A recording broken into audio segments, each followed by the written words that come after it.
So ayun guys, magluluto tayo ng papaitan. Malingki pala si tatay ko ng papaitan. Para tingnan niya ito ang ating luto.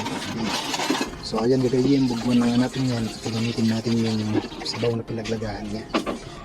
Ayan, pagkatapos kong naugasan, sinaalang ko na rin pala George. Palukningin tayo dito, sap na maglabit na maiwa. Ang tawag nga pala dito guys, pinispis sa Ilocano, sa gating ko para yung budo ko para hindi siya maitapon. Itong pinispis pala guys, kailangan natin siyang salain dahil meron siyang yung pino na damo. Yan kasi yung magiging dumi pa lang ng baka. Kailangan natin salain yan. Yan nga pala yung nagpapasarap sa sabaw ng papaitan. So bali kailangan dyan, salain mo siya, tapos igisa mo rin siya para matanggal yung lansa niya. So ginamitan ko pala siya ng imbudo guys, hindi ko alam bakit ko na imbudo dyan. So ayun nga, ito yung natanggal natin. Tatapon na natin yan. Lagyan pala natin siya ng siling mahaba at ito yung magpapabango sa kanya. Kapag luto na siya, saka natin ilagay. Siyempre, hinugasan na natin yan. Merong balat ng baka dito ginamit ko sa munggo kahapon. Ayan mon George. Kita man George. Hindi pala ito guys. Ayan mon. Ayun. Ito siya guys, sasama ko rin pala siya sa papaitan. Siyempre, bagwan na rin natin siya. Para hiwa-hiwain lang muna. Sama rin natin yan sa pagpapalambot. Ayun nga, kumukulo na nung napansin ko yung balat ng baka. Ang ingay ng manok guys. Yun ang isunod natin, yung tila-tila niya na nakatagtagari. Ayan, pisok na natin yan. So yun na nga, okay na siya. So malambot na to, papatayin ko na lang yung kanyang apoy. Malok ningin George, adawin mo George. Yan nga, hanguin ko na nga at papalambutin lang at hihiwain mo na siya mamaya. At ayun na nga, habang inaantay natin na lumamig yung mga laman loob ng baka na gagawin natin papaitan, naghiwa na nga pala ako dito ng mga rekado niya. Ayan, luya, bawang, at sibuyas. Ayan, pinagtatagtag ko lang, naparparin. Ayan nga pala guys, sibuyas.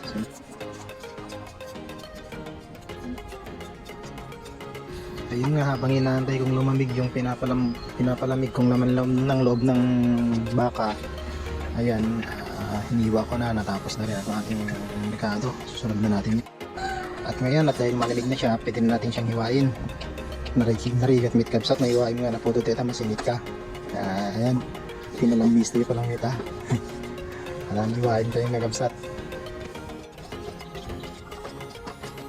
Ito nga pala yung paborito ng mga pang-alaksing ko. Paborito ito yung tampo.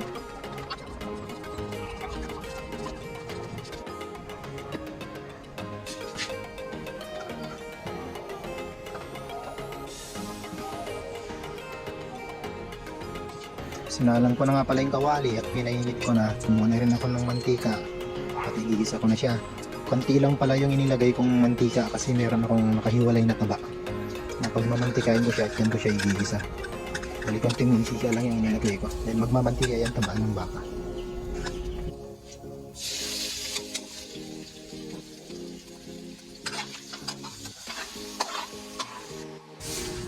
At ayun na nga, pwede na nasisi na yung taba ng baka. Ilalagay na natin ng kanyang bawang, sibuyas at luya.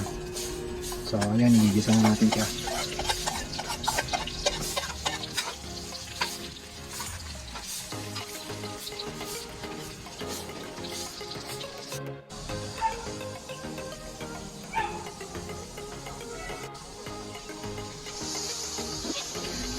Ayun, dahil golden brown na siya, nilagay na rin natin ang mga laman loob ng baka. Tinimplahan ko na rin pala siya ng magic sarap, asin. Ayan, hindi lang guys kasi titimplahin ko pa siya ulit mamaya kapag malambot na siya. Yun lang yun sa paggisa niya.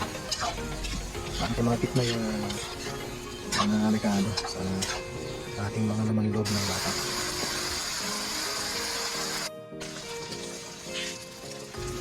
Ganyan na pala ako mag-gisa guys, yung papatuyin ko muna siya.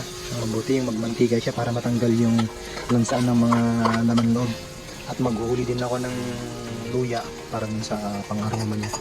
Hiniwalay ko rin pala yung atay, yung mga malalambot na parts niya para hindi siya madurog sa pag-gisa.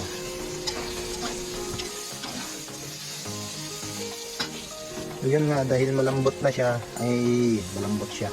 Mabango na siya sa pagkagisa niya. Tinubigan ko na rin pala siya para lilipat ko siya sa pressure cooker at doon na siya papalambutin hanggang sa maluto. Ay yung nilagay ko pala yung tubig niya, yung pinaglagaan din sa laman loob para magamit yung pinaglagaan.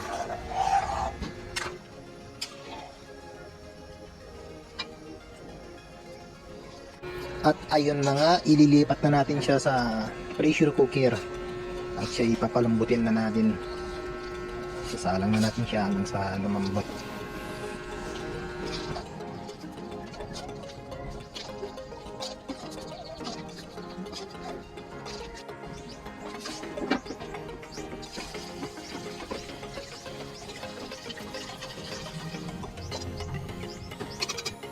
Ayun nga, tatakpan na natin siya. Hindi natin yung tatakpan na natin, papalambutin na natin. Yun na pala siya dito.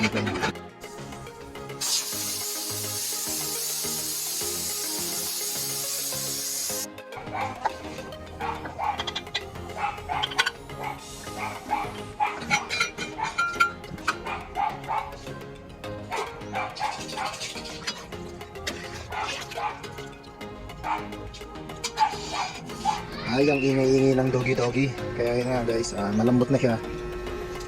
Titimplahin natin siya. Nilagyan ko na siya ng sinigang mix. Kasi ganyan kasi ako magluto ng papayatan. May asim at pait. Yung magmamatch yung nasa niya. Nalagay ko na rin yung kanyang siling mahaba.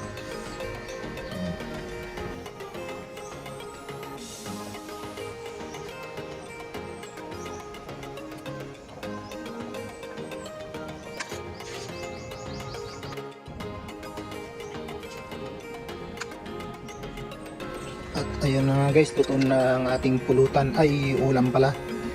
Ayan, gutom na rin tayo at kakain na tayo guys. Kain na tayo kaigan, mga anin.